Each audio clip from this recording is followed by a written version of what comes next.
Bonjour et bienvenue sur Métro Boulot Finito, le podcast qui change les codes du travail et qui veut en finir avec la routine métro boulot dodo. Dans ce podcast dédié au travail, on parlera efficacité, relations au travail, bien-être, mais aussi vision du travail de demain. Je m'appelle Marline et je vous aide à booster votre efficacité sans vous épuiser. J'espère que vous êtes en forme parce que c'est parti pour un nouvel épisode.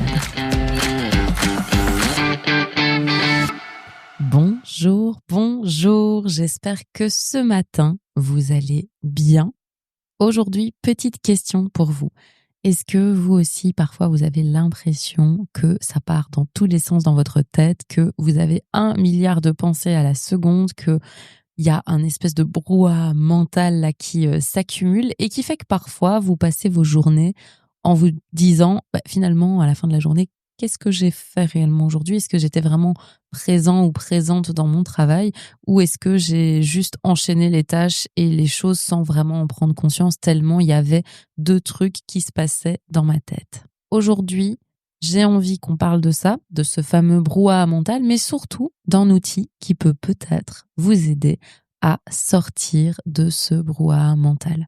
C'est un outil qui est assez simple, mais qui est hyper efficace pour se reconnecter à l'instant présent et justement essayer d'éviter un maximum cette surcharge mentale. Alors cet outil, c'est ce que j'appelle la focalisation par l'objet. Qu'est-ce que c'est encore que cet outil, Marline, la focalisation par l'objet ? Qu'est-ce que c'est exactement ? Eh bien, c'est une méthode de pleine conscience qui va nous permettre de nous fixer, de fixer notre attention sur un objet bien précis. Donc, plutôt que de méditer ou plutôt que de fixer son attention sur sa respiration, par exemple, ici, l'objectif, ça va vraiment être de se focaliser sur un objet qu'on voit. Par exemple, ici, devant moi, j'ai un vase. Eh bien, l'idée, ça va être de focaliser mon attention sur ce vase et de me poser des questions sur ce vase. Par exemple, je vais me demander quelle est sa couleur, quelle est sa forme, quelle est sa texture. Est-ce que je peux imaginer que je suis en train de toucher cet objet ?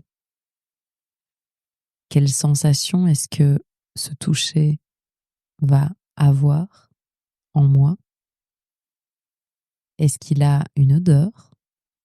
Est-ce que je peux sentir cette odeur d'où je suis ? Quelle est l'émotion que me procure cet objet ? Et l'idée là, c'est d'aller vous poser toute une série de questions comme ça, qui sont plutôt des questions d'ordre pratico-pratique sur un objet. Donc de vraiment se dire factuellement, quelle couleur est-ce qu'il a, quelle forme il a, comment est-ce que je me sens quand je le regarde. Ici, moi, c'est un vase que j'ai chiné dans un truc de seconde main. Et donc, en fait, je l'ai peint en bleu électrique moi-même.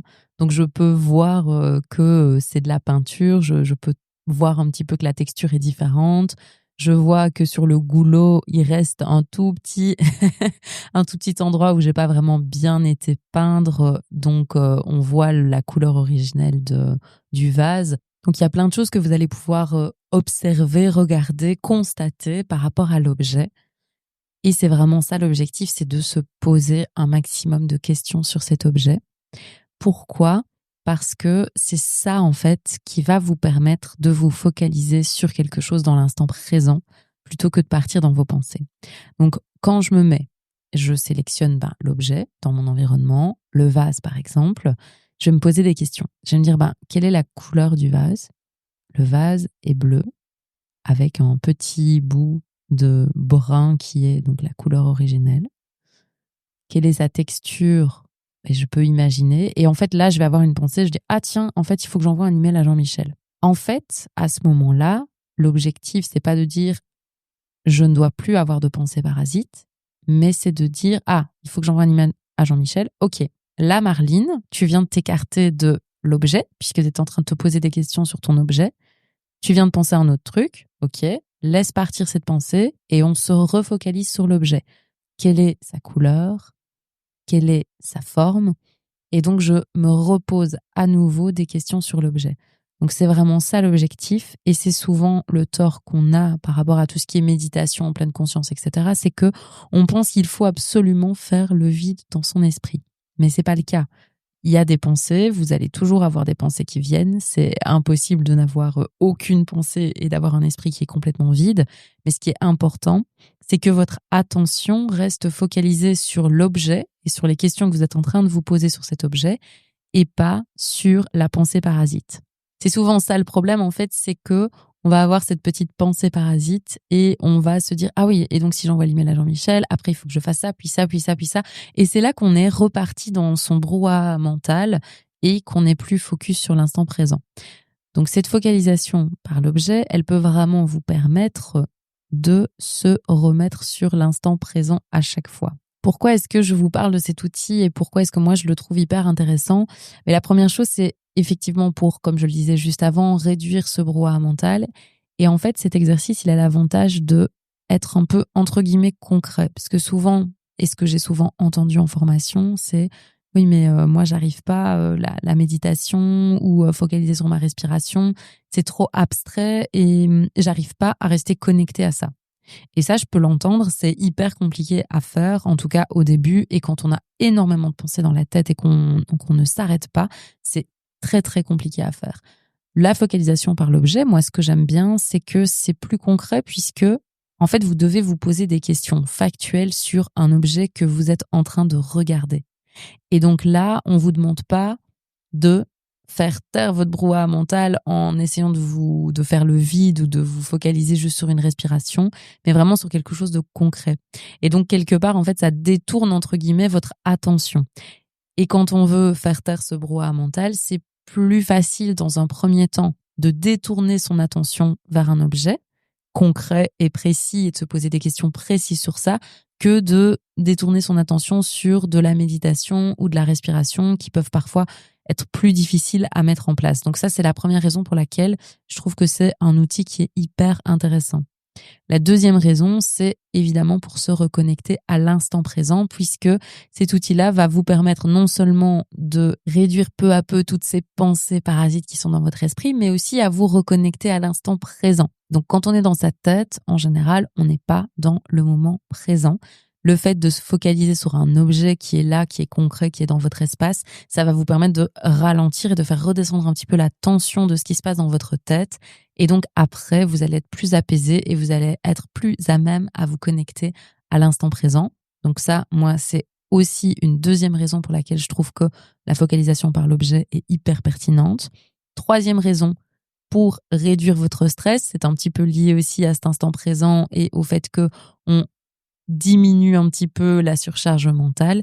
Et donc, ça va permettre aussi de se calmer un petit peu et de revenir dans un état qui est plus serein. Donc, en termes de réduction du stress, c'est aussi un outil qui peut fonctionner si vous sentez que vous commencez un petit peu à être submergé et qu'à un moment donné, ça prend pour vous. Donc ça, c'est une bonne manière aussi de réduire le stress. Et la quatrième raison pour laquelle c'est un outil que moi, j'adore, c'est aussi parce que c'est un exercice, si vous le répétez suffisamment, qui peut améliorer votre concentration de manière globale sur le long terme. Puisque effectivement, là, on va vous demander de vous concentrer sur un objet bien particulier, de focaliser votre attention dessus. Et donc ça, si on le répète, donc si on en fait un exercice un peu quotidien et que on a une fréquence de répétition qui est assez intéressante, on va voir que, et ça, les recherches le montrent, on a un effet bénéfique sur notre concentration globale. Et donc, faire fréquemment ce type d'exercice, c'est une manière de consolider notre concentration et de pouvoir tenir plus longtemps sur la durée quand on se concentre sur quelque chose. Donc, c'est vraiment 4 effets hyper bénéfiques. Concrètement, quand est-ce que vous utilisez cet outil, ce petit jeu, ce petit exercice, appelez-le comme vous voulez? Vous l'utilisez quand vous avez du mal à vous concentrer sur une tâche, donc vous sentez que vous vous faites un peu distraire hyper facilement, etc. Donc quand j'ai du mal à me concentrer, je peux utiliser ce petit exercice-là pour me reconnecter à ma tâche. Quand il y a trop d'infos qui bouillonnent dans mon cerveau, que mon esprit est en train de partir dans tous les sens et que ça fuse, c'est aussi une bonne manière de ralentir. Et puis, je vous l'ai dit aussi, quand votre niveau de stress est élevé. Donc ça, c'est les 3 moments où vous pouvez vraiment utiliser ce petit outil pour vous permettre de ralentir, de vous reconnecter à l'instant présent, de déstresser et de mieux vous concentrer. Donc en résumé, la focalisation par l'objet, c'est pour vous permettre de réduire un petit peu le brouhaha mental et de vous reconnecter à l'instant présent. Et c'est simplement un outil que vous pouvez utiliser partout, tout le temps, en tout lieu, parce que il ne nécessite rien à part je focalise mon attention sur un objet et je me pose toute une série de questions factuelles par rapport à cet objet. La forme de l'objet, sa couleur, sa texture, son odeur, etc. Donc je me pose plein de questions sur cet objet et j'essaye vraiment de me concentrer sur ça. Rappelez-vous bien que quand vous avez une pensée parasite qui survient, c'est OK. L'important, ça va être de se rendre compte qu'on a cette pensée, donc qu'on se détourne en fait de l'objet, d'aller l'accepter et de dire « Ok, maintenant je la laisse partir et je remets mon attention sur l'objet ». Ça, c'est hyper fondamental. Et vraiment, ça, c'est un truc que vous pouvez faire partout, que vous soyez dans les transports, que vous soyez au magasin, dans la file pour la caisse, par exemple, que vous soyez au bureau. C'est vraiment un petit outil que vous pouvez utiliser partout. Donc, n'hésitez pas à en abuser. Il ne vous fera pas de mal. En fait, vous n'avez pas besoin de grandes révolutions pour mettre de la clarté dans votre esprit, mais de petites astuces parfois. Et celui-ci, j'espère que c'est un outil qui peut vous aider. On a juste besoin d'un objet pour revenir à soi, pour respirer, pour ne plus s'épuiser et pour se reconnecter.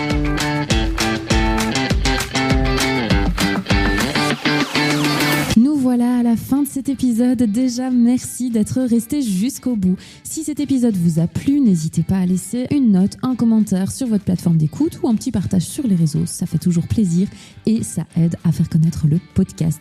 Pour échanger, proposer vos idées, partager vos expériences, on se retrouve sur les réseaux via le compte MyEcoDesign. Et puis, si vous en avez marre de bosser en apnée, alors on se rejoint sur la plateforme Breathe. Je vous mets tous les liens en description de cet épisode. Il est temps pour moi de vous dire au revoir. On se retrouve la semaine prochaine pour un nouvel épisode et d'ici là, prenez bien soin de vous.